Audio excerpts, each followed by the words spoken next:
Krishna, Hare Krishna, Krishna Krishna, Hare Hare, Hare Rama, Hare Rama, Rama Rama, Hare Hare. Hare Krishna, Hare Krishna, Krishna Krishna, Hare Hare, Hare Rama, Hare Rama, Rama Rama, Hare Hare.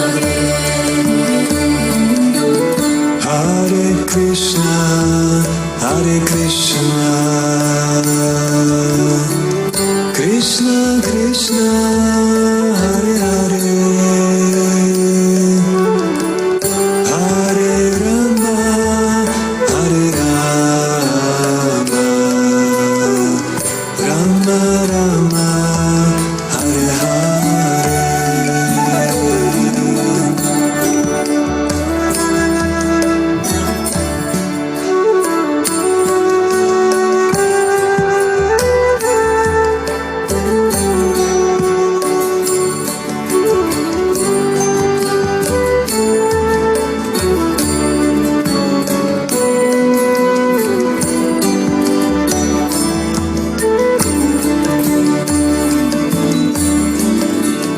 Hare Krishna, Hare Krishna,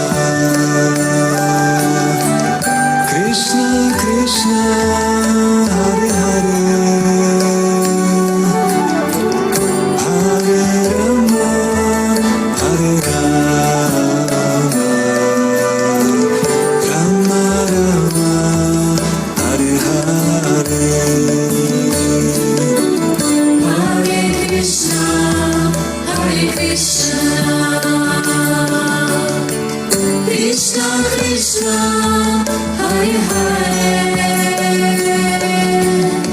Hare Rama, Hare Rama, Rama Rama, Hare Hare. Hare Krishna, Hare Krishna, Krishna Krishna, Hare Hare,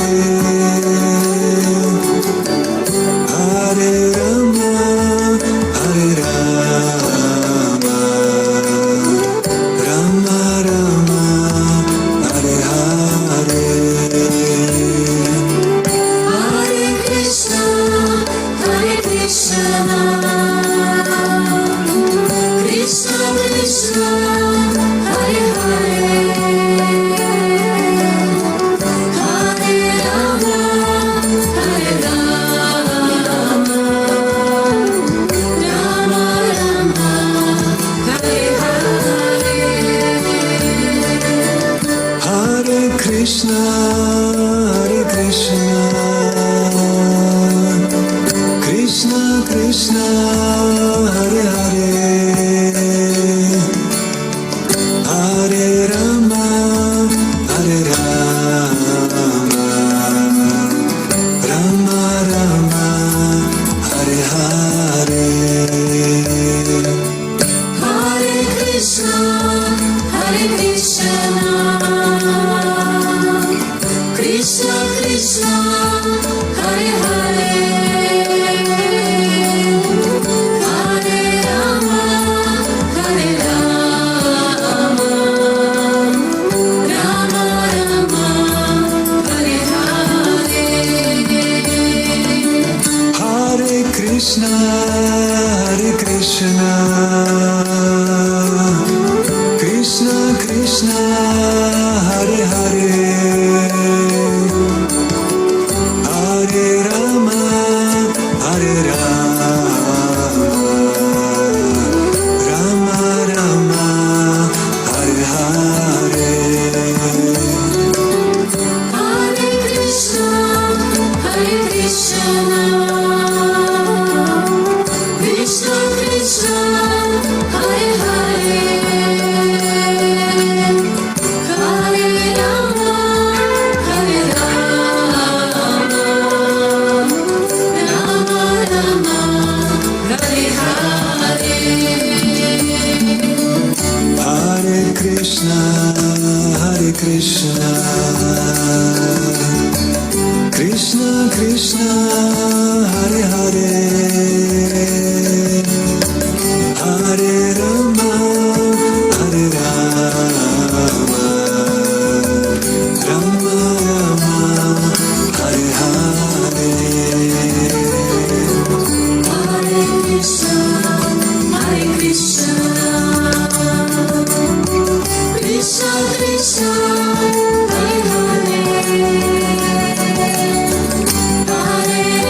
Krishna Krishna Hare Hare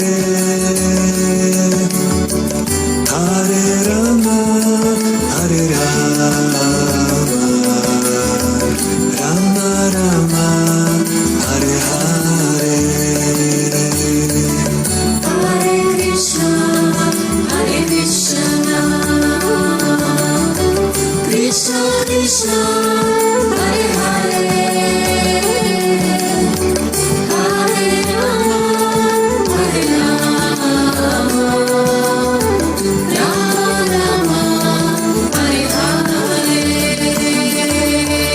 Hare Krishna, Hare Krishna, Krishna Krishna, Hare Hare, Hare Rama, Hare Rama, Rama Rama, Hare Hare. Hare Krishna Krishna Krishna Hare Hare Hare Rama Hare Rama Rama Rama Hare Hare Hare Krishna, Hare Krishna, Krishna Krishna, Hare Hare, Hare Rama, Hare Rama, Rama Rama, Hare Hare. Hare Krishna Krishna Krishna Hare Hare Hare Rama Hare Rama Rama Rama Hare Hare Hare Krishna, Hare Krishna, Krishna Krishna, Hare Hare, Hare Rama, Hare Rama, Rama Rama, Hare Hare. Hare Krishna Krishna Krishna Hare Hare Hare Rama Hare Rama Rama Rama Hare Hare Hare Krishna, Hare Krishna, Krishna Krishna, Hare Hare, Hare Rama, Hare Rama, Rama Rama, Hare Hare.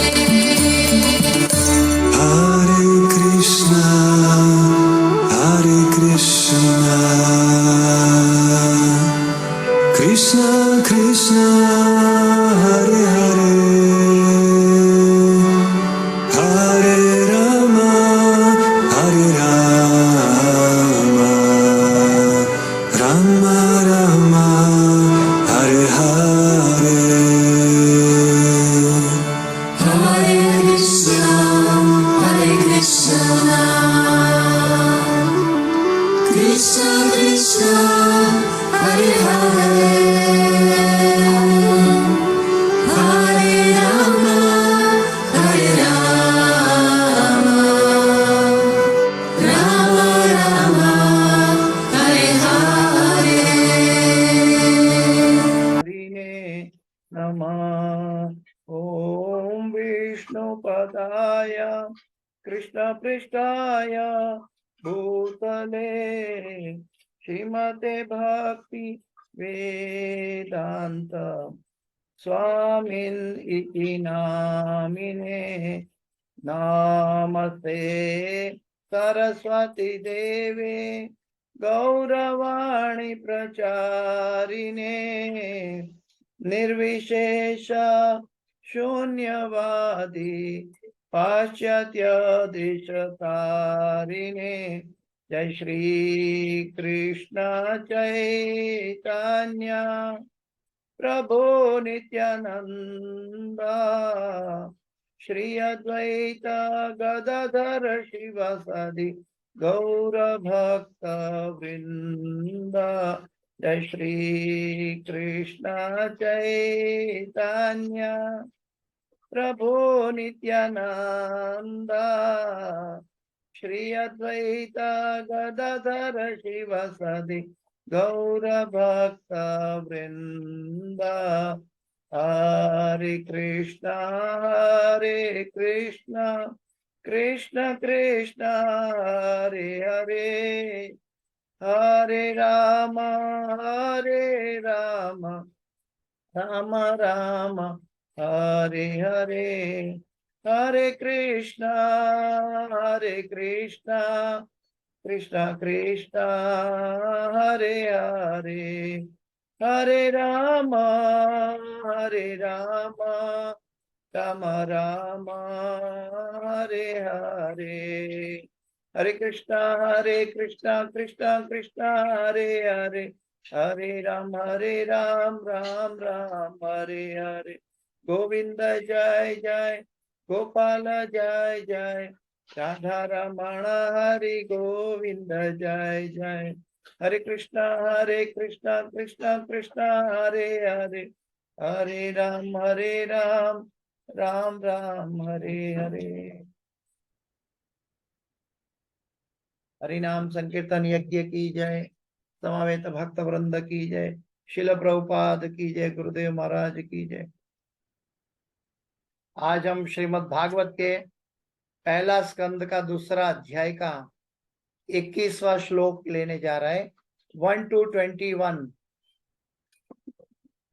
ओम अज्ञानातिमिरान्धस्य ज्ञानाञ्जनशलाकया चक्षुरोन्मिलितं येन तस्मै श्रीगुरवे नमः। श्रीचैतन्यमनोभीष्टं स्थापितं येन भूतले स्वयं रूपगदा मह्यं ददाति स्वपदान्तिकं। वन्देऽहं श्रीगुरो श्रीयुतापदकमलं श्रीगुरो वैष्णवांश्च श्रीरूपं साग्रजातं सगणा रघुनाथान्वितं तं सजीवं साद्वैतं सावधूतं परिजनसहितं कृष्ण चैतन्यदेवं श्रीराधा कृष्णपादां सहगणा ललिता श्रीविशाखान्वितांश्च। हे कृष्ण करुणा सिन्धो दीनबन्धो जगत्पते गोपेश गोपिकान्त राधाकान्त नमोऽस्तुते।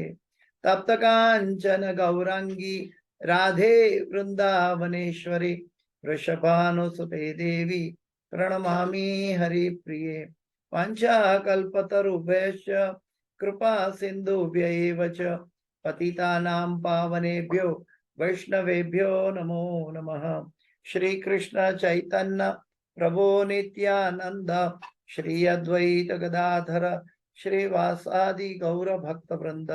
हरे कृष्णा कृष्णा कृष्णा हरे हरे, हरे राम राम राम हरे हरे। जयतां सुरतो पंगुर मम मंद मते गतिर मत्सर्वस्व पदाम्भोजो राधा मदन मोहन। कृष्णाय वासुदेवाय देवकी नंदनाय च नंद गोप कुमाराय गोविंदाय नमो नमः, गोविंदाय नमो नमः, गोविंदाय नमो नमः। नमः पंकजनाभाय नमः पंकजमालिने नमः पंकजनेत्राय नमस्ते पंकजांग्रिये। पंचतत्वात्मकं कृष्ण भक्तरूप स्वरूपकं भक्तावतार भक्ताख्यं नमामि भक्तशक्तिकम्।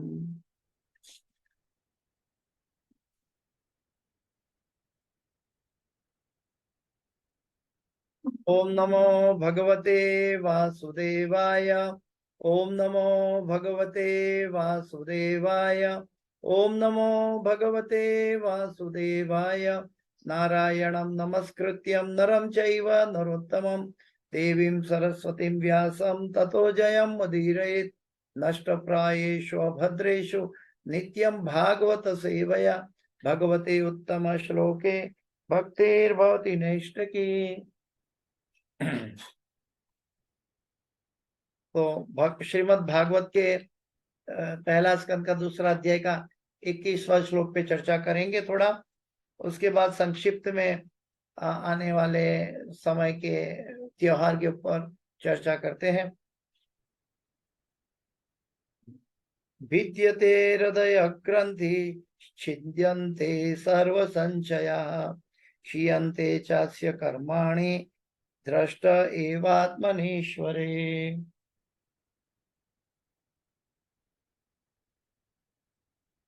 भिद्यते हृदय ग्रंथि छिद्यन्ते सर्व संशया क्षीयन्ते चास्य कर्माणि द्रष्ट एवात्मनीश्वरे। भिद्यते हृदय ग्रंथि छिद्यन्ते सर्व संशया क्षीयन्ते चास्य कर्माणि द्रष्ट एवात्मनीश्वरे। भिद्यते हृदय ग्रंथि छिद्यन्ते सर्व संशया क्षीयन्ते चास्य कर्माणि द्रष्ट एवात्मनीश्वरे। अनुवाद पे सीधा जाता हूं मैं। इस प्रकार हृदय की गांठ भीद जाती है और सारे संशय छिन्न भिन्न हो जाते हैं जब मनुष्य आत्मा को स्वामी के रूप में देखता है। तो सकाम कर्मों की श्रृंखला समाप्त हो जाती है। पिछले श्लोक में अनुवाद को रिकेप करते हैं। एवं प्रसन्न मनसो भगवद भक्ति योगतः भगवत तत्व विज्ञानम मुक्त संगस्य जायते। इस प्रकार शुद्ध सत्व में स्थित होकर जिस मनुष्य का मन भगवान की भक्ति के संसर्ग से प्रसन्न हो चुका होता है उसे समस्त भौतिक संगति से मुक्त होने पर भगवान का सही वैज्ञानिक विज्ञान तत्व प्राप्त होता है। भगवान का सही वैज्ञानिक यानी विज्ञान तत्व प्राप्त होता है। और आज के श्लोक में है, इस प्रकार हृदय की गांठ भीद जाती है और सारे संशय छिन्न भिन्न हो जाते हैं। जब मनुष्य आत्मा को स्वामी के रूप में देखता है तो सकाम कर्मों की श्रृंखला समाप्त हो जाती है। तो इसका एक संक्षिप्त में मैं थोड़ा एक वाक्य कहेंगे। श्रील प्रभुपाद जी समझाते हैं, हमारी जो आत्मा है वो भगवान के अंश है। ममे वांछो जीवलोके जीवभूत सनातनम। वो आत्मा जब प्रकृति के 3 गुणों सत्वगुण, रजोगुण और तमोगुण के संसर्ग में आती है तब ये ग्रंथि, ये गांठ, हृदय की गांठ उत्पन्न हो जाती है। और क्योंकि शुद्ध सत्व है आत्मा का ओरिजिनल स्वभाव, आनंदमय अभ्यासात है, लेकिन जब वो भौतिक संसर्ग में, प्रकृति के भौतिक संसर्ग में आती है तो गांठ बन जाती है। कैसे? कैसे गांठ बन जाती है? कभी कभी हम देखते हैं कि 2 धागा एक साथ में नजदीक लाते हैं तो पतला धागा है तो एक साथ एक दूसरे को लपेट जाते हैं। अपने आप कुछ नहीं करो, लपेट जाते हैं। ठीक वैसे ही ये इनकॉम्पिटिबल सिचुएशन है, क्योंकि आत्मा स्वाभाविक स्वरूप से वो भगवान का अंश है, परम शुद्ध है, और भौतिक जगत जो है ये प्रकृति के 3 गुणों के अंतर्गत चल रहा है और उसका संसर्ग में आता है, यानी कि भौतिक और आध्यात्मिक का मिलन होता है, वहां ये ग्रंथि उत्पन्न हो जाती है। लेकिन पिछले श्लोक में जैसे बताया कि सत्व गुण में स्थित रहकर हम मनुष्य भगवान के भक्ति के संसर्ग से प्रसन्न हो चुका होता है, उसे समस्त भौतिक संगति से मुक्त होने पर, भौतिक संगति से मुक्त होने पर एवं प्रसन्न मनसो, प्रसन्न मन होना चाहिए। भगवत भक्ति योग्यता, भगवत तत्व विज्ञानम, वो भगवान का तत्व जान सकता है, मुक्त संग से जाता है, और ये मुक्ति का मार्ग है आगे जाके। तो आगे यहाँ पे बताया, इस प्रकार हृदय की गांठ भीग जाती है और सारे संशय छिन्न भिन्न हो जाते हैं जब मनुष्य आत्मा को स्वामी के रूप में देखता है। आत्मा को स्वामी के रूप में देखता है, यानी कि जब मैं ये शरीर हूं, ये भाव से हम देखेंगे तो हमारी ग्रंथि को भेद नहीं सकते हम। लेकिन जब हम समझते हैं कि आत्मा ये हमारा स्वामी है, या आत्मा को स्वामी के रूप में, मतलब शरीर का भी स्वामी है, वो तो सकाम कर्मों की श्रृंखला समाप्त हो जाती है। सकाम कर्म यानी कि बॉडी कॉन्शियसनेस, बॉडीली प्लेटफॉर्म पर हम धीरे से निकल सकते हैं और आध्यात्मिक स्तर पे आते हैं। यहाँ पे प्रभुपाद जी के तात्पर्य में हम पढ़ेंगे, साथ साथ डिस्कस करते जाएंगे। भगवान का वैज्ञानिक ज्ञान प्राप्त करने का अर्थ है उसी के साथ ही साथ अपने आप को भी देखना, भगवान के साथ अपने आप को देखना, यानी दूसरे शब्द में आत्म साक्षात्कार की बात है। जहां तक आत्मा रूप में जीव की पहचान की बात है, उसके संबंध में अनेक कल्पनाएं एवं भ्रांतियां हैं। भौतिकतावादी लोग तो आत्मा के अस्तित्व को ही नहीं मानते और अनुभव मूलक दार्शनिक आत्मा को बिना स्वरूप वाले निर्विशेष में मानते हैं, किंतु अध्यात्मवादी इस बात की पुष्टि करते हैं कि आत्मा तथा परमात्मा दो विभिन्न सत्ताएं हैं। आत्मा और परमात्मा दो विभिन्न सत्ताएं हैं। इसका मतलब क्या है कि आत्मा मेरा शरीर जो है उसका स्वामी हो सकता है, लेकिन परमात्मा सभी आत्माओं के स्वामी है। परमात्मा सभी आत्माओं के अंतर्गत साथ में रहते हैं और आत्मा का उपद्रष्टा अनुमंता की तरह काम करता है। यानी कि आत्मा, कई बार लोग कहते हैं आत्मा सो परमात्मा, लेकिन आत्मा वो परमात्मा नहीं है। आत्मा भगवान का, परमात्मा का अंश है। तो दो विभिन्न सत्ता हैं जो गुणवत्ता में एक समान है। हाँ, गुणवत्ता में एक समान है। दरिया का पानी या बोतल में दरिया का पानी भर के ले लो तो वो बोतल का पानी और दरिया का पानी दोनों की क्वालिटी एक समान है, किंतु परिणाम में भिन्न भिन्न है। क्योंकि दोनों, बोतल का पानी नहीं कह सकता कि मैं दरिया हूं।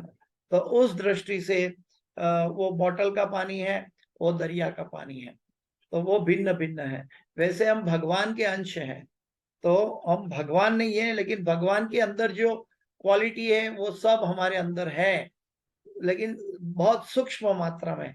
जैसे दरिया के सामने पानी की एक बोतल भरो तो सूक्ष्म मात्रा है, ठीक वैसे ही बहुत से अन्य सिद्धांत भी हैं, किंतु जब भक्ति योग की विधि से श्री कृष्ण का यथार्थ साक्षात्कार हो जाता है तो ये भिन्न भिन्न कल्पनाएं दूर हो जाती है। भक्ति योग की विधि से, भक्ति योग की विधि का मतलब क्या है? सबसे पहले भक्ति योग की विधि ही आदौ श्रद्धा, ततो साधु संग, ततो भजन क्रिया, ततो अनर्थ निवृत्ति, फिर निष्ठा, फिर रुचि, फिर आसक्ति, फिर भाव और उसके बाद में प्रेम, और प्रेम के फिर 10 कदम है।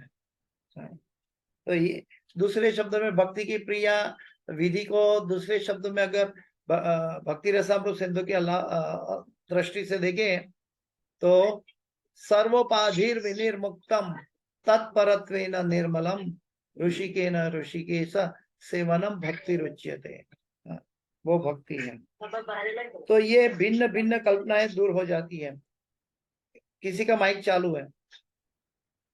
श्री कृष्ण सूर्य के समान है और परम सत्य विषयक भौतिकतावादी तर्क वितर्क गहनतम अर्धरात्रि के समान है। श्री कृष्ण सूर्य के समान है, वो प्रकाशमान है, वो ज्ञान है। और परम सत्य विषयक भौतिकतावादी तर्क वितर्क से हम भगवान को नहीं जान सकते। तर्को प्रतिष्ठो श्रुतियो विभिन्ना मतिर्न कृष्णे परतो सतो वा मिथोपि पद्यते ग्रह वृणतान। तो फिर जो ही हृदय में कृष्ण रूपी सूर्य उदित होता है, हृदय में कृष्ण रूपी सूर्य उदित होने का मतलब है भगवान की अनुभूति। भगवान की अनुभूति का मतलब है कि हम आत्मा जो है हमारा, आत्मा के लिए कार्य करें और परमात्मा के लिए जागृत रहें। क्यों ही परम सत्य तथा जीवात्मा संबंधी भौतिक कल्पनाओं का अंधकार दूर हो जाता है। भौतिक कल्पना का अंधकार दूर होने का मतलब क्या है? जैसे कि हमारे जेब में इंडिया की करेंसी है और हम अमेरिका जाते हैं या विदेश जाते हैं, तो ये करेंसी वहां का के लिए कोई लाभकारक नहीं है। तो वहां जाके जो अमेरिका जाके हमारे रुपये की कोई वैल्यू हमें बंद करके बैंक में रख देना पड़ता है, क्योंकि उसकी कोई वैल्यू वहां नहीं है। वहां तो फिर डॉलर में या तो पाउंड में हमारा कामकाज चलता है।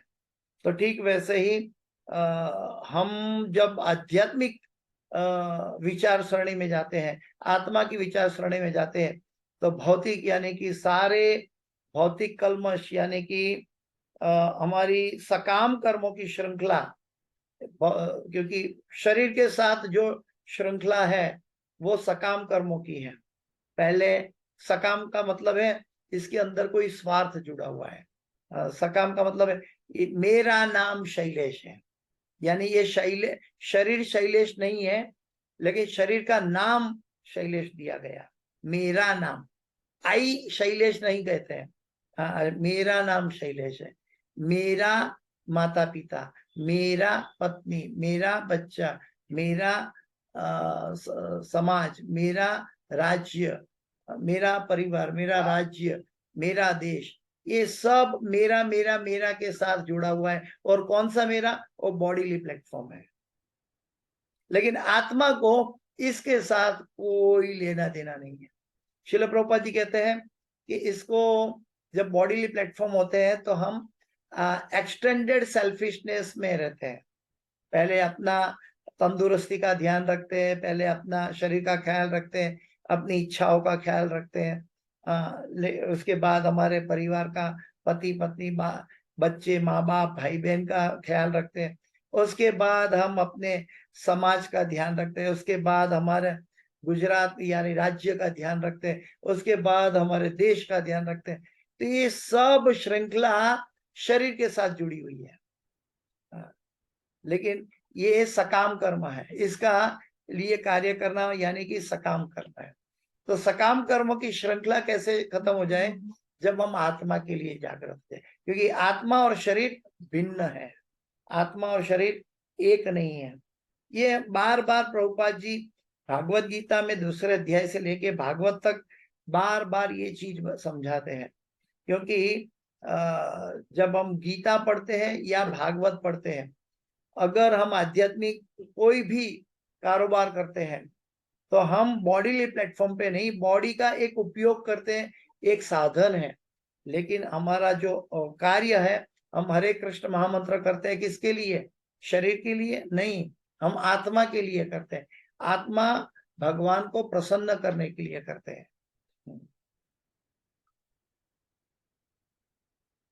सूर्य की उपस्थिति में अंधकार नहीं रह सकता, और अज्ञान के अंधकार में छिपा सापेक्ष सत्य परमात्मा रूप में सबके हृदय में वास कृष्ण की कृपा से स्पष्ट रूप से प्रकट हो जाता है। वास करने वाले कृष्ण की कृपा से स्पष्ट रूप से प्रकट हो जाते हैं। ईश्वर सर्वभूतानां हृदय अर्जुन तिष्ठति ब्राह्मयान सर्वभूतानां यंत्र रूढ़ानि मायया। ये शरीर एक मशीन है। भगवत गीता 10:11 में भगवान कहते हैं कि अपने शुद्ध भक्तों पर विशेष अनुग्रह करने के लिए भगवान स्वयं अपने भक्त के हृदय में शुद्ध ज्ञान का प्रकाश उत्पन्न करके सारे संशयों के गहन को अंधकार को दूर कर देते हैं। तेषाम एव अनुकंपार्थम अहम अज्ञान जम तमः नाशयाम्यात्म भावस्तो ज्ञान दीपेन भास्वत। भगवान कहते हैं कि मैं अनुकंपा करता हूं जीवों पर। कैसे करते हैं? जब मेरा भक्त जो है, चतुश्लोकी गीता का हिस्सा है कि मेरा भक्त जो है वो भगवान की महिमा का, भगवान की गुणानुवाद का आदान प्रदान करता है। मच्चित्ता मद्गत प्राण बोधयंत परस्परम कथयंतश्च माम नित्यम तुष्यंती च रमन्ति च। जब वो भगवान की हरि कथा में डूबा रहता है, तब भगवान कहते हैं उसके हृदय में तेषाम सतत युक्तानाम भजताम प्रीति पूर्वक, उसके हृदय में मैं ऐसा ज्ञान प्रदान करता हूँ। तेषाम सतत युक्तानाम भजताम प्रीति पूर्वकम ददामी बुद्धि योगम तम ये नमाम उपयांति थे। उसके हृदय में मैं ऐसा ज्ञान दे देता हूँ कि जिसके द्वारा चलकर वो मेरे तक पहुंच सकता है। और ये इसके बाद वाले श्लोक में प्रभुपाद जी कहते हैं ये भगवान का एक स्पेशल अनुग्रह है। तेषाम एवं अनुकंपार्थम। अनुकंपा, अनुकंपा का मतलब है कॉजलेस मर्सी। जरूरी नहीं है कि हमारे पास इसके लिए कोई लायक उपलब्धि हो। हम लायक नहीं है लेकिन फिर भी भगवान प्रदान कर देता है, इसको कहते हैं अनुकंपा। तो भगवान कहते हैं कि अपने शुद्ध भक्तों पर विशेष अनुग्रह करने के लिए। शुद्ध भक्त का मतलब क्या? प्रभुपाद जी कहते हैं कि भगवान को सर्वस्व मानते हैं। हम सर्वस्य प्रभवो मत्तः सर्वम प्रवर्तते इति मत्वा भजन्ते मां बुधा भाव समन्विता। भगवान सर्व सभी चीजों का नियंता है। हम सर्वस्य प्रभु, मैं सब जगह मौजूद हूँ। मत्तः सर्वम प्रवर्तते, मेरे द्वारा सब कुछ प्रवर्तित होता है। इति मत्वा भजन्ते मां, जो इस भाव से मेरी भक्ति करता है, बुधा भाव समन्विता, वो मनुष्य में सबसे बड़ा बुद्धिमान है।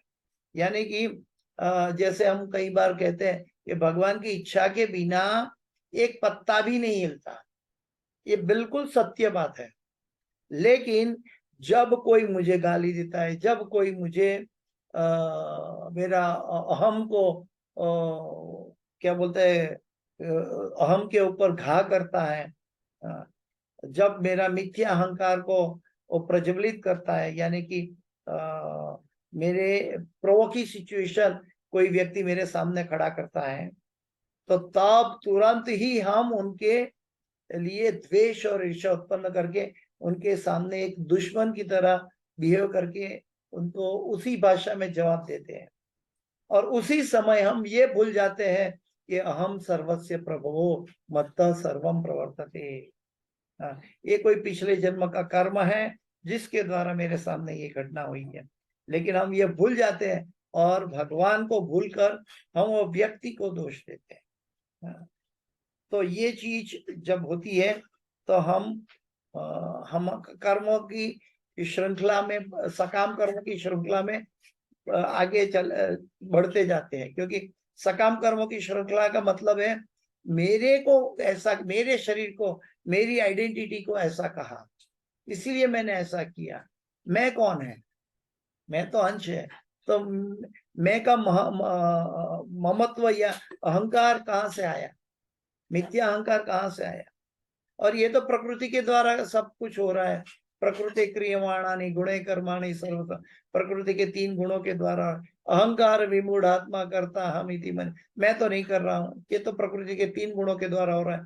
तो मैं जैसे प्रकृति के 3 गुणों के द्वारा चला जा रहा हूँ, ठीक वैसे ही मेरे आजू बाजू मेरे मित्र दुश्मन जो भी दिखाई देते हैं सो कॉल्ड, तो ये सब प्रकृति के द्वारा चल रहे हैं और प्रकृति के भगवान की अध्यक्षता में चल रही है। मैया अध्यक्षण प्रकृति सुयते सचराचरम, तो सब भगवान की अध्यक्षता में प्रकृति चलती है और प्रकृति के 3 गुणों की अध्यक्षता में हम सब चल रहे हैं।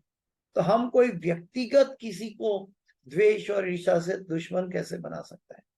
जब ये ज्ञान हो जाता है तो हमारे हृदय की ग्रंथि भेद जाती है, यानी कि हम किसी को दोष नहीं देते, हम शांत हो जाते हैं। सारे संशयों को, गहन अंधकार को दूर कर देते हैं। अतएव भगवान द्वारा भक्त के हृदय को प्रकाशित करने का दायित्व अपने ऊपर लेने के कारण, अतएव भगवान द्वारा भक्त के हृदय को प्रकाशित करने का दायित्व ऊपर लेने के कारण जो भक्त उनकी दिव्य प्रेम भक्ति में लगा होता है वो अंधकार में नहीं रह सकता। कभी कभी हम सीनियर डिवोटी को मंदिर में देखते हैं, गुरु महाराज को देखते हैं, गुरुवर्य को देखते हैं, तो वो उनके सामने कितनी भी समस्या हो वो शांत रहकर कार्य करते हैं, बिल्कुल शांत रहते हैं। उनके अंदर कोई भी टेंशन या स्ट्रेस का झुकाव नहीं होता। वो जानते हैं कि हर समस्या का इलाज भगवान से हो सकता है, भगवान के कार्य में हो सकता है, और हर समस्या के लिए वो किसी को दोषी नहीं ठहराते। उसे परम एवं सापेक्ष सत्य के विषय में सब कुछ ज्ञात होता है। परम एवं सापेक्ष सत्य का मतलब है भगवान नियंता है, और भगवान की अंतर्गत यानी परमात्मा के अंतर्गत आत्मा परमात्मा की उपद्रष्टा अनुमंता च भर्ता भोक्ता महेश्वर। भगवान यानी परमात्मा उपद्रष्टा है या भर्ता है, अनुमंता है, हमारा जो भी कार्य करते हैं उसकी अनुमति देने वाला है और उसके साक्षी है। तो भगवान अनुमति देते हैं, साक्षी है, तब जीव कार्य करता है। और अगर कोई जीव अपना क्या बोलते हैं Lord it over on material nature के भाव से कार्य करता है तो वो कर्म बंधन में फंसता है। तब भगवान का कोई कार्य नहीं होता है, तब वो व्यक्ति अपने मिथ्या अहंकार के अंधकार में फंसता है। लेकिन जो जीव को ये भगवान की श्रृंखला, भगवान के कार्य दक्षता का पता है, भगवत गीता के उपदेशों को पता है, तब उसके हृदय की ग्रंथि छिन्न भिन्न हो जाती है। और हृदय की ग्रंथि छिन्न भिन्न होने से क्या होता है, हम दुनिया के कोई भी व्यक्ति के प्रति, कोई भी जीव के प्रति द्वेषी या दोषी नहीं होते या द्वेष नहीं करते। निर्वेरा सर्वभूतेश, हम किसी के प्रति द्वेष नहीं होने के कारण निर्वेरा सर्वभूतेश। भगवान गीता के 11वें अध्याय में कहते हैं अंत में कि निर्वेरा सर्वभूतेश, भगवान के पास जाना है, भगवान को प्राप्त करना है तो हमें निर्वेर सर्वभूतेषु होना चाहिए। निर्वेर सर्वभूतेषु कैसे होंगे, जब हम आत्मा के महत्व को, परमात्मा के महत्व को, भगवान की उपदृष्टि को देख पाएंगे, समझ पाएंगे, तब हम एक तरह से अजात शत्रु होंगे। अजात शत्रु का मतलब है हमारा कोई शत्रु नहीं होगा हमारे मन के अंदर, हम सबको इक्वल इक्विलिब्रियम प्लेटफॉर्म पे देखेंगे, सभी भगवान के अंश आत्माएं हैं। भक्त कभी भी अंधकार में नहीं रह सकता, और चूंकि भगवान द्वारा उसे प्रकाश प्राप्त होता है, अतएव उसका ज्ञान निश्चय ही पूर्ण होता है। किंतु जो लोग अपनी खुद की सीमित शक्ति की से चिंतन करते हैं, उसके साथ ऐसा नहीं होता। कई लोग बोलते हैं ना, मैंने अपनी आंखों से देखा है। अपनी आंखों से देखता है, अपनी आंख का मतलब क्या है, मेरे शरीर की अंदर रही हुई आंखों, और वो जो मेरा शरीर जो है प्रकृति के 3 गुणों के अंतर्गत कार्य कर रहा है, तो सीमित हमारा भाव हो जाता है। तो मेरी सीमित शक्ति से चिंतन करते हैं, तब उनके साथ ऐसा नहीं होता, तब वो कर्म बंधन में फंसता है, या तो द्वेषी होता है, या तो हितेच्छु हो जाता है, लोभी बनता है, आसक्त हो जाता है, मोहित हो जाता है। कई उपलब्धियां हो सकती है अगर हम ये नहीं समझ पाते कि ये भगवान की शक्ति है। जैसे हमने मेरे मन और मेरी बुद्धि पर भरोसा किया, तब हम भगवान की महत्ता को भूल जाते हैं। मेरी बुद्धि और मेरा इच्छा शक्ति का मतलब उपयोग इसीलिए करना है कि ताकि हम भगवान की शक्ति या भगवान की महत्ता को अंगीकार कर सके, समझ सके, और भगवान की इच्छा के अनुसार हमारा कर्तव्य पालन कर सके।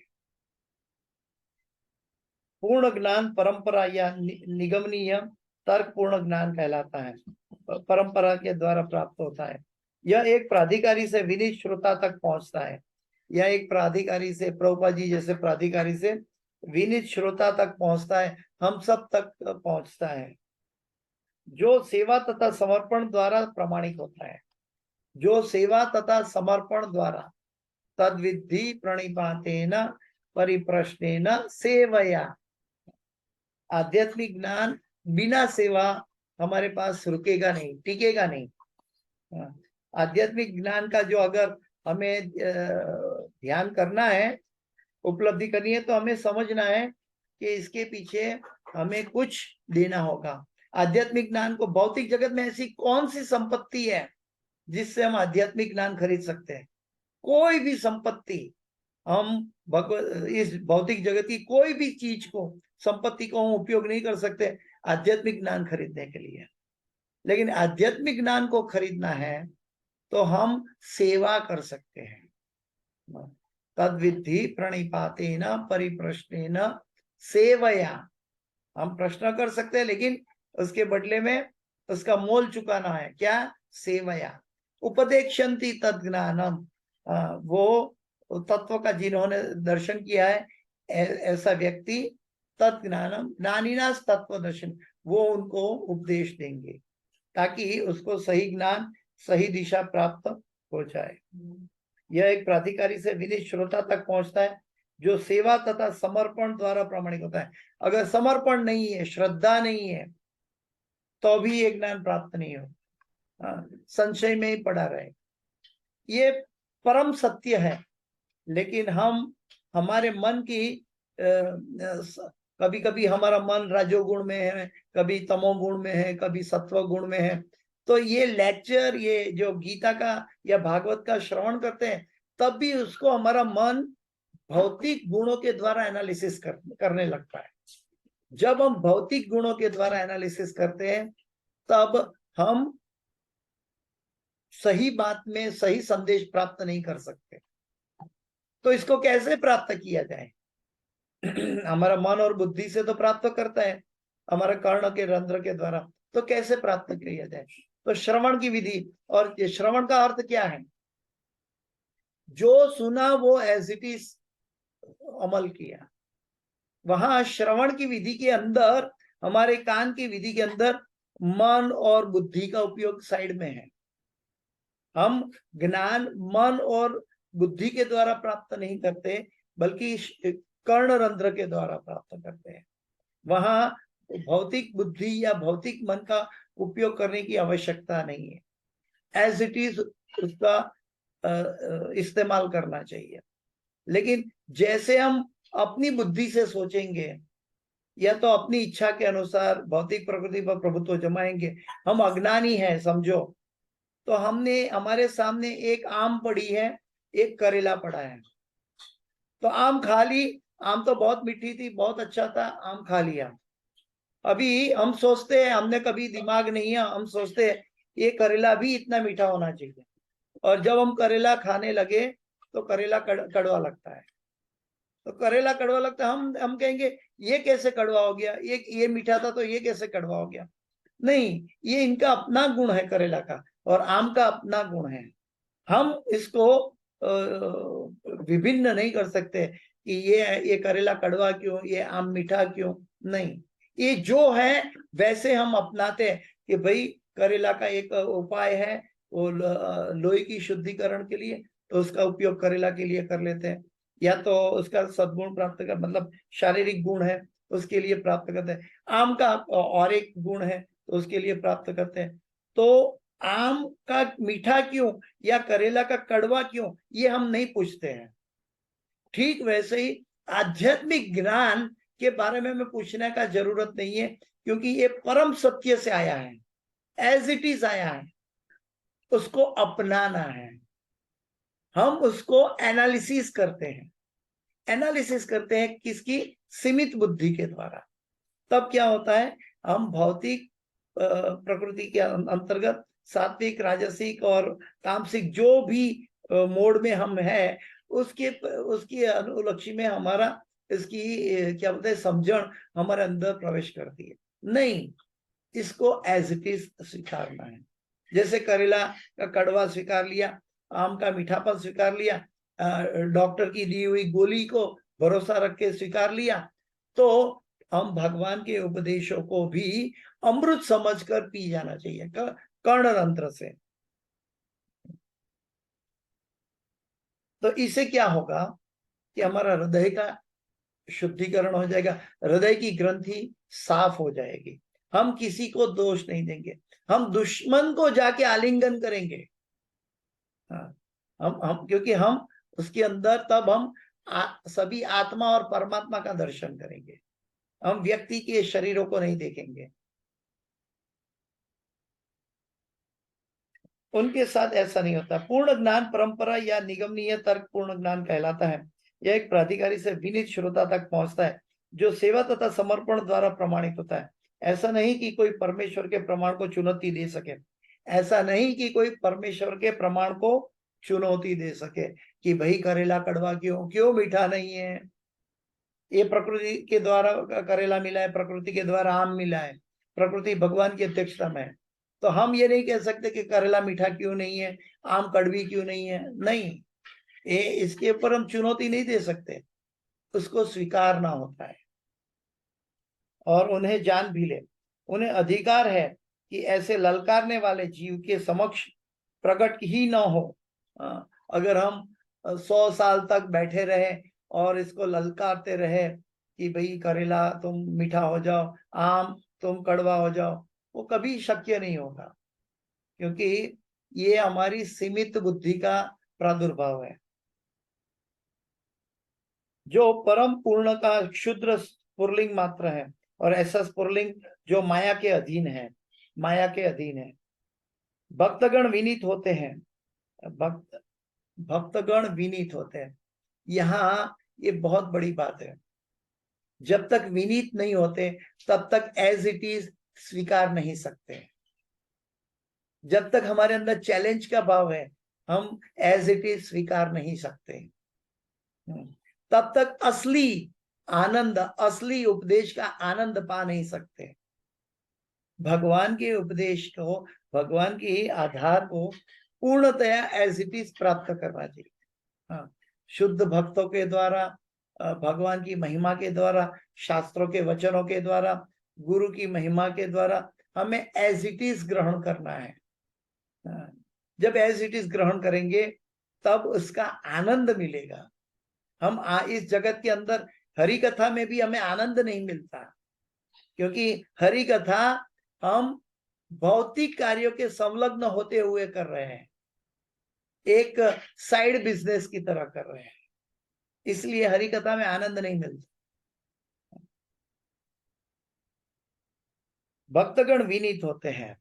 विनीत का मतलब है कि जो मिला वो भगवान की कृपा है।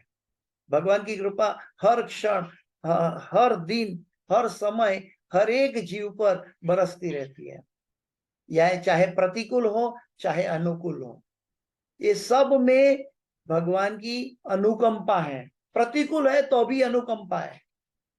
तो विनीत भक्त का जो स्वभाव है वो स्वीकार कर लेता है, और अगर विनीत नहीं है हम ये स्वीकार नहीं करेंगे, फिर कर्म बंधन की श्रृंखला में जन्म मृत्यु जरा व्याधि में भटकते रहेंगे। अतः यह दिव्य ज्ञान भगवान से ब्रह्मा को, ब्रह्मा से उनके पुत्र तथा शिष्यों को क्रम अनुसार प्राप्त हुआ। एवं परंपरा प्राप्तम इमं राजर्षयो विदुः सकाले ने हम महता नष्ट योगो परम तपः। इस विधि से ऐसे भक्तों के अंतःकरण में स्थित परमात्मा द्वारा सहायता मिलती है। इस विधि से यस्य देवे परा भक्ति यथा देवे तथा गुरु तस्यैते कथिता यार्था प्रकाशन्ते महात्मनः।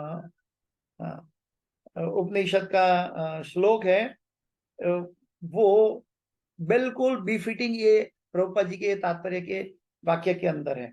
यहाँ पे प्रभुपाद जी कहते हैं इस विधि में, यानी कि परंपरा की विधि में, ऐसे भक्तों को, यानी कि विनीत भक्तों को अंतःकरण में स्थित परमात्मा द्वारा सहायता मिलती है।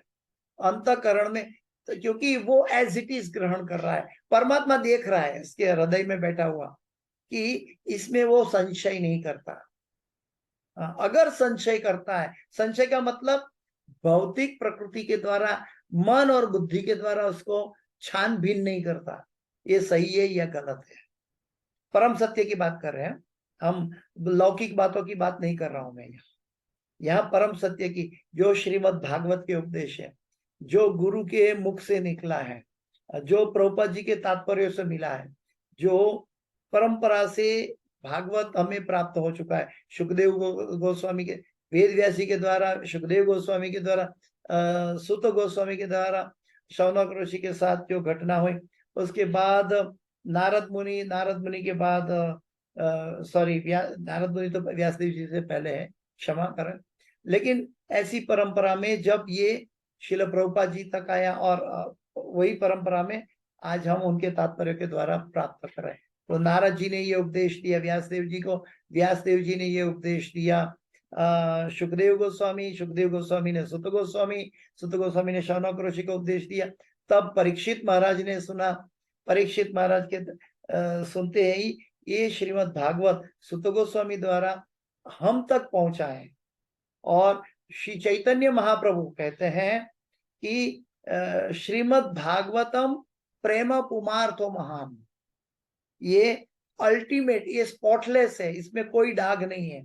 हाँ, इसमें कोई दाग नहीं है, ये स्पॉटलेस है। इसके अंदर अमृत भरा हुआ है और उसको सीधा कर्ण रंध्रों से पीना है। तो ये भागवत हमें श्रील प्रभुपाद जी की कृपा से एज इट इज रूप में हमें प्राप्त हो रहा है। तो इस विधि में ऐसे भक्तों के अंतःकरण में स्थित परमात्मा को द्वारा सहायता मिलती है, क्योंकि परमात्मा देखता है ये विनीत भाव से अंगीकार कर रहा है, स्वीकार कर रहा है मेरा उपदेश, ये अपने गुरु का वचनों का पालन कर रहा है। गुरु तो आज्ञा दे के चले गए और गुरु 24 घंटा हमारे साथ वपु स्थिति में नहीं रहते, लेकिन उनके आदेशों के साथ वो हमेशा इटरनली हमारे साथ है और वो आदेशों का हम पालन करते हैं, तब परमात्मा प्रसन्न होता है, क्योंकि परमात्मा हमारे साथ है। और परमात्मा जब साथ देते हैं तब ऐसे भक्तों को भगवान साथ देते हैं कि ये अपने गुरु का आदेश का पालन कर रहा है। जैसे प्रभुपाद जी अपने गुरु के आदेश पर पाश्चात्य जगत चले गए, उनको 2 हार्ट अटैक हुआ, तो भी पाश्चात्य जगत गए, वो हिम्मत नहीं हारे, वो बोट में बिना डॉक्टर, बिना कोई दवाई, सिर्फ हरि नाम के ऊपर आश्रय लेके, अपने गुरु के वचनों पर आश्रय लेके पहुंच गए। और आज इसकी बदौलत आके सारे विश्व में हमें कृष्ण भावनामृत संग मिला। तो कहने का मतलब क्या है कि गुरु के वचनों के पर पूर्ण विश्वास रखने से भगवान की सहायता हमें प्राप्त होती है। ये प्रभुपाद जी ने अमेरिका जाने से पहले ये भागवत में ये तात्पर्य में लिख दिया है। इस विधि में ऐसे भक्तों को अंतःकरण में स्थित परमात्मा द्वारा सहाय मिलती है। दिव्य ज्ञान को सीखने की यह सही विधि है। दिव्य ज्ञान को सीखने के लिए, दिव्य ज्ञान प्राप्त करने के लिए ये सही विधि है। गुरु मुख पद्म वाक्य चित्ते ते कोरी ऐक्य और ना कोरी हो मने आशा। इस अनुभूति के द्वारा भक्त आत्मा तथा पदार्थ को अंतर को सही सही समझ पाता है। क्योंकि आत्मा शाश्वत है, पदार्थ यानी शरीर नाशवंत है। भले वो 50 साल जिए, 80 साल जिए, 100 साल जिए, लेकिन नाशवंत है। जब वो नाशवंत है तो उनका जो शरीर है, उनका जो भी कार्यकलाप है, ये सब नाशवंत है। उनकी इच्छाएं भी परिवर्तनशील में है, सब कुछ नाशवंत है। और नाशवंत चीजों पर हम सहारा लेके जीवन बिताते हैं, एक ऐसी बुद्धिमानी है। हम शाश्वत का सहारा नहीं समझते, आत्मा और परमात्मा की बात नहीं करते। तो ये चीज हमें जागृत होना चाहिए। आत्मा तथा पदार्थ के अंतर को सही सही समझ पाता है, क्योंकि आत्मा तथा पदार्थ की गांठ भगवान द्वारा खोली जाती है। आत्मा तथा पदार्थ की गांठ भगवान द्वारा खोली जाती है। कैसे? ये भगवान के उपदेशों के द्वारा, गुरु परंपरा के द्वारा मिले हुए ये आध्यात्मिक उपदेशों के द्वारा ये गांठ खोली जाती है। यह ग्रंथि अहंकार कहलाती है। यह ग्रंथि अहंकार, अहंकार इसको क्यों कहा? क्योंकि मैं भगवान का उपदेश आया, मैं भौतिक प्रकृति के 3 गुणों के अंतर्गत था, दोनों इनकॉम्पिटिबल सिचुएशन थी, ग्रंथि हो गई, और इसको मैं अपनी सीमित बुद्धि से या सीमित विचार से उसको समझने की कोशिश करता हूं, तब ये अहंकार होता है। मैं जानता हूं, मुझे मालूम है, मैं समझता हूं, तो ये सब मिथ्या अहंकार है। यह ग्रंथि अहंकार का कहलाती है, जिससे जीव झूठे ही अपने को भौतिक पदार्थ मानता है। मैं शरीर नहीं हूं। अतएव जो ही यह ग्रंथि ढीली पड़ती है, संशय के सारे बादल तुरंत छट जाते हैं। मनुष्य अपने स्वामी का दर्शन करने लगता है। मनुष्य अपने स्वामी का दर्शन करने लगता है, यानी कि उसको पता चलता है कि हर एक घटना के पीछे, हर एक समय में, हर एक व्यक्ति के सामने, मेरा वर्तमान में मेरी आंखों की दृष्टि के सामने, मेरे कानों में जो सुनाई देता है उसके सामने, सब में भगवान परमात्मा के रूप में, भगवान विष्णु कण कण में है, ऐसे सब जगह विद्यमान है। जब भगवान की अनुभूति हो जाती है तब वो शांत हो जाता है। शुद्ध भक्त का ये लक्षण है कि वो सब जगह भगवान को देखता है और भगवान के अंदर सब लोगों को देखता है। जब भगवान के अंदर सब लोग हैं और सब में भगवान है तो मैं किसका द्वेष करूं, किसके प्रति दुश्मनी करूं।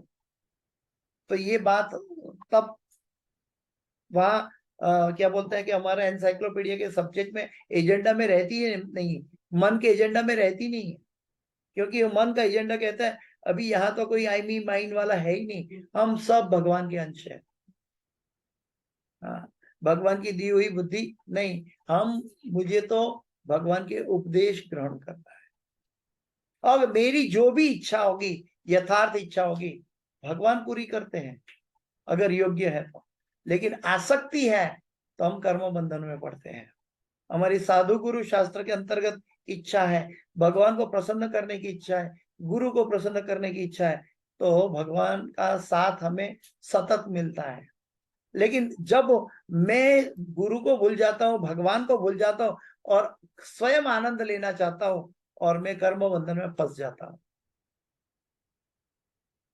सकाम कर्मों के बंधन को समाप्त करके वह भगवान के दिव्य प्रेम भक्ति में लग जाता है। जब हम ये समझ जाएंगे तो ऑटोमेटिक आत्मा के लिए जागृत हो जाएंगे। तो आत्मा का स्वरूप है आनंदमय अभ्यास, वो आनंद की खोज में है। हम सुख और आनंद का भेद नहीं समझते हैं। सुख बिना बुलाए आता है और बिना बुलाए चला जाता है। परिवर्तन शरीर के साथ, जब भौतिक जगत के अंदर परिवर्तन होता है, शरीर बचपन से लेके युवानी, युवानी से लेके बुढ़ापा, तो आत्मा वही है लेकिन शरीर बदलता रहता है। ठीक वैसे ही घड़ी का कांटा सुबह से रात तक, रात से सुबह तक चलता है। ठीक वैसे ही सुबह अपने कर्मों के हिसाब से जो प्राप्त होना है वो सुख अपने आप मिल जाता है, और जैसा वो कर्म पूरा हो जाता है वो सुख चला जाता है, फिर दुख आ जाता है। तो सुख दुख आवन गमन, इसको सहन करने के लिए भगवान उपदेश देते हैं अर्जुन को। उसका मतलब सुख के लिए हमें उच्छृंखल बनना जरूरी नहीं है, सुख के लिए या दुख के लिए नहीं, क्योंकि ये तो अपना अकाउंट में है, आता रहेगा जाता रहेगा। हमें एक्चुअल हम क्या है, आनंद की खोज में है। हम आत्मा है और आत्मा का स्वभाव है आनंदमयो अभ्यासात। वो आनंद की खोज में, जन्म से लेके मृत्यु तक जीव आनंद की खोज में है। और जब वो सकाम कर्म यानी शारीरिक कर्मों को बाजू में करके आत्मा के प्रति जागृत होता है तो वो ऑटोमेटिक भगवान की प्रेम भक्ति में चला जाता है। वहां उसको शाश्वत आनंद प्राप्त होता है। आनंदम बुद्धिवर्धनम प्रतिपदम पूर्णामृता स्वादनम। अभी आनंद क्यों हमारा, क्यों भौतिक जगत का आनंद कितना भी हम प्राप्त क्यों ना कर ले, फिर डिमिनिश हो जाता है, फिर इसका पतन हो जाता है। तो भौतिक जगत का आनंद शाश्वत नहीं है। सकाम कर्मों के बंधन को समाप्त करके वह भगवान की दिव्य प्रेम भक्ति में लग जाता है। भौतिक जगत में जीव स्वयं सकाम कर्मों की श्रृंखला की सृष्टि करता है और जन्म जन्मांतर तक इन कर्मों के अच्छे तथा बुरे फलों को भोगता रहता है। क्योंकि जो ही वह भगवान की प्रेम भक्ति सेवा में लग जाता है त्यों ही वह कर्म बंधन से मुक्त हो जाता है। फिर उसके कर्मों से कोई प्रतिक्रिया उत्पन्न नहीं होती। जब हम भगवान के लिए कार्य करते हैं तो वो ऑटोमेटिक कोई भी प्रतिक्रिया उत्पन्न नहीं करता, तुरंत ही हम भगवान के लिए कार्य करने लगते हैं। तो भौतिक इसका फल जन्म नहीं ले सकता, क्योंकि भगवान की सेवा के लिए भौतिक फल का जन्म कैसे हो सकता है। संसार के अंदर कोई दान धर्म करे तो हम, जैसे हम अस्पताल बनाए गरीबों के लिए, तो इसका कर्म फल मिलेगा कि हम बीमार नहीं होंगे। अगर हम विद्यालय यूनिवर्सिटी खोल दें, इसका अर्थ है कि हमारे बच्चे, हमारी डायनेस्टी अनपढ़ नहीं रहेगी। हम पानी की परब खुलवा दें तो इसका मतलब है हम प्यासे नहीं मरेंगे। हाँ, ये भौतिक चीजें हैं। लेकिन जब हम भगवान के लिए कार्य करते हैं, भगवान के लिए दान करते हैं, भगवान को प्रसन्न करते हैं, भगवान की गौआ को पसंद करते हैं, तब इसका फल क्या होगा? तो भगवान से प्राप्त होगा। तब हम भगवत धाम चले जाएंगे, क्योंकि भगवान के द्वारा प्राप्त होगा, भगवान के द्वारा दिया जाएगा। कहने का मेरा तात्पर्य है कि भौतिक कार्यकलाप के पीछे रहेंगे तो भौतिक फल मिलेगा, आध्यात्मिक कार्यकलाप के पीछे जाएंगे तो आध्यात्मिक फल मिलेगा। आध्यात्मिक फल का मतलब है भगवान की प्रसन्नता। Is that all right? Hare Krishna. है आज का जो ये क्लास जो लिया है, वो इसकी जो भी सुकृति है, मैं मेरे गुरु महाराज इस होली ने जय पताका स्वामी आचार्य गुरु महाराज को समर्पित करता हूँ। और इस क्लास की कोई भी त्रुटि है, गलती है, क्षति है, मेरी अपनी है, कृपया मुझे क्षमा करें। वांछाकल्पतरुभ्यश्च कृपा सिंधुभ्येव च पतितानां पावनेभ्यो वैष्णवेभ्यो नमो नमः। हरे कृष्ण।